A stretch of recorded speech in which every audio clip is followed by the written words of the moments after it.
ایک دفعہ 3 ڈاکو رات کے ڈاکہ ڈالنے کے لیے ایک گھر میں گئے۔ جب وہ اس گھر کے ایک کمرے میں داخل ہوئے تو 3 خوبصورت اور حسین و جمیل لڑکیاں سو رہی تھیں۔ جب ڈاکوؤں نے ان کو اکیلے دیکھا تو ان کے دل میں شیطان نے شیطانگی پیدا کر دی اور انہوں نے ان تینوں لڑکیوں کے ساتھ اس کمرے میں زبردستی زنا شروع کر دیا۔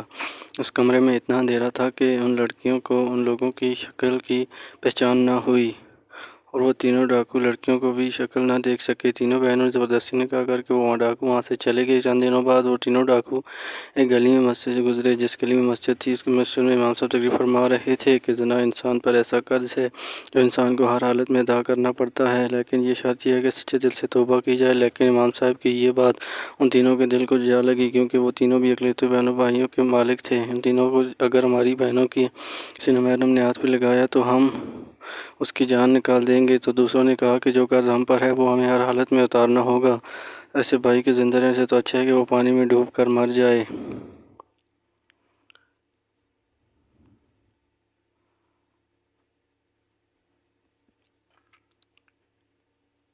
اب تینوں کو اپنے گناہ کا احساس ہو گیا اور انہوں نے ایک دوسرے سے کہا کہ اس کی تلافی کیسے کی جائے۔ وہ تینوں اس گلی میں پشیمان ہو کر بیٹھ کے پھر ایک نے کہا امام صاحب کے پاس جا کر مدد لیتے ہیں۔ اس کے بعد وہ مسجد کے اندر داخل ہوئے اور امام صاحب کو ساری صورتحال سے آگاہ کیا۔ امام صاحب نے کہا کہ میرا رب غفور الرحیم ہے، اگر وہ معاف کرنے بھی آئے تو 100 قتل بھی معاف کر دیتا ہے، لیکن اگر پکڑنے لگے تو ایک ریشم کے دھاگے جتنے گناہ سے بھی پکڑ لیتا ہے۔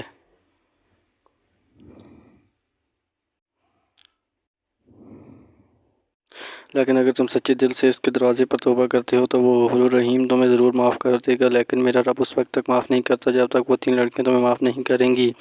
وہ لڑکیوں کی طرف چل پڑے۔ چلتے چلتے وہ ان تینوں لڑکیوں کے گھر پہنچ گئے۔ جب وہ تینوں ڈاکو وہاں پہنچے تو انہوں نے دروازہ کھٹکھٹایا تو ایک بہن باہر آئی اور دروازہ کھولا اور پوچھا کہ تم لوگ کون اور یہاں کیا کرنے آئے ہو؟ تو ان تینوں میں سے ایک نے کہا کہ ایک ضروری کام تھا جس کو پورا کیے بنا ہم اس کو نہیں آ رہا۔ ان کی باتوں سے تو اس لڑکی کو تسلی ملی اور وہ تینوں کو اندر لے گئی۔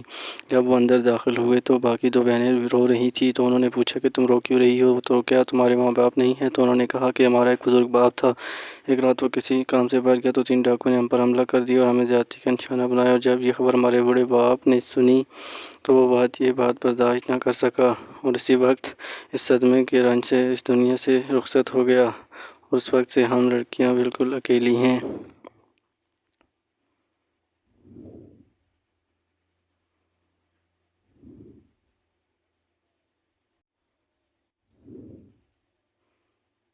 یہ سن کر ان تینوں میں سے ایک بولا کہ تم ان تینوں آدمیوں کو جانتی ہو جنہوں نے تمہارے ساتھ یہ ظلم کیا؟ تو ان تینوں نے کہا اندھیرے کمرے میں جب انہوں نے ہم سے زبردستی زنا کیا تو ہم ان کی شکل نہ پہچان سکیں، اگر آج وہ ہمارے سامنے آ جائیں اور ہم ان کو پہچان لیں تو ہم ان کے ٹکڑے کر دیں گے، اور اس کے بعد ہم اپنے پیٹ میں پلتے ہوئے ان کے بچوں کو بھی قتل کر دیں گے۔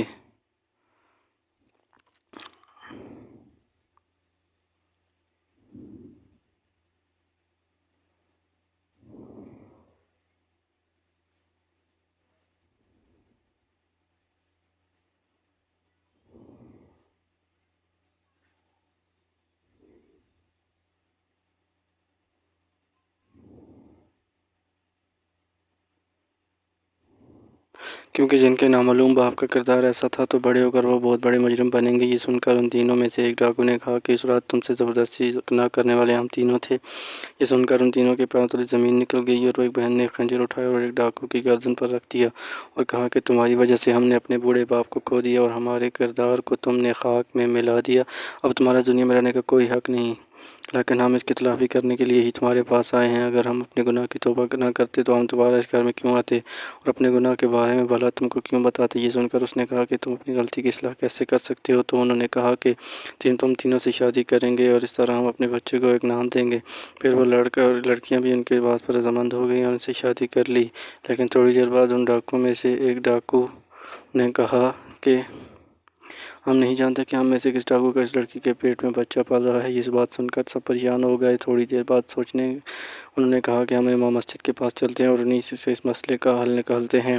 سب لوگوں نے اس بات پر اتفاق کر لیا۔ پھر ایک ڈاکو امام صاحب کو لے کر حاضر ہوا اور امام صاحب کے تمام صورتحال سے آگاہ کیا۔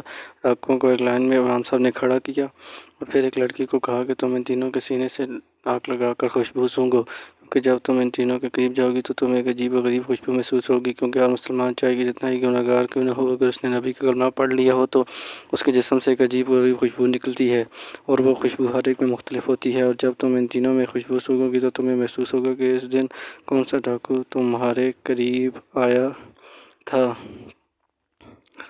یہ سن کر وہ تینوں بڑے حیران ہوئے، اور پھر ایک لڑکی تینوں کے قریب گئی اور خوشبو سونگھنے کے بعد کہا کہ امام صاحب، مجھے پتہ چل گیا ہے کہ اس رات یہی نوجوان میرے قریب آیا تھا۔ پھر امام صاحب نے ان دونوں لڑکے کو علیحدہ بٹھا دیا اور پھر دوسری لڑکی کو کہا کہ وہ بھی ایسا ہی کرے، اور پھر بتایا کہ ان میں سے کون سا شخص تھا جو تمہارے قریب آیا تھا۔ پھر اس لڑکی نے خوشبو سونگھی تو کہا، امام صاحب، یہ دوسرا آدمی ہے جس سے خوشبو آ رہی ہے، جو اس سے زبردستی کرتے وقت اس کے جسم سے آتی تھی۔ امام صاحب نے اس کو بھی علیحدہ بٹھا دیا اور پھر تیسری لڑکی کو کہا کہ یہ آخری نوجوان تمہارا گنہگار ہے۔ امام صاحب کی عقل مندی کو دیکھ کر وہ سب متاثر ہوئے۔ پھر امام صاحب مسجد میں تینوں کا نکاح پڑھا دیا اور تینوں اپنی غلطی کی تلافی کر کے ہنسی خوشی زندگی گزارنے لگے۔